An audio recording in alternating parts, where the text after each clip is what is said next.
વડાપ્રધાન નરેન્દ્ર મોદી ગુજરાત પ્રવાસના બીજા દિવસે ગાંધીનગર ખાતે રોડ શો આયોજિત કરવા જઈ રહ્યા છે, ત્યારે આ રોડ શોના આયોજનમાં સૌથી મહત્વની ભૂમિકા જેમણે ભજવી છે તે શહેર અને જિલ્લા ભાજપના હોદ્દેદારો છે। હાલ આપણી સાથે આ સંદર્ભે વાતચીત કરવા માટે ગાંધીનગર જિલ્લા ભાજપ પ્રમુખ અનિલ પટેલ આપણી સાથે છે।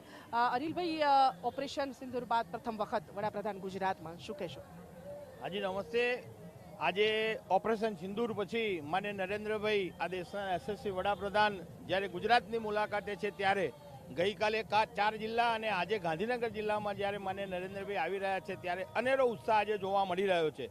ઓપરેશન સિંદૂર એ તો સૌ વિશ્વએ જાણ્યું કે જે રીતે અત્યાર સુધી પાકિસ્તાને ટપલી દાવ ક્યારેક કર્યા અને એનો જવાબ ક્યારેય કોઈએ ના આપ્યો હોય, એ નરેન્દ્રભાઈના શાસનમાં સતત મળતો રહ્યો છે।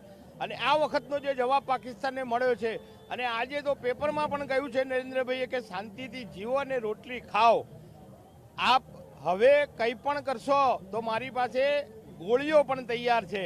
અને જે રીતે જવાબ માન્ય નરેન્દ્રભાઈએ જવાબ આપ્યો છે અને પ્રજા એનાથી ખુશ છે।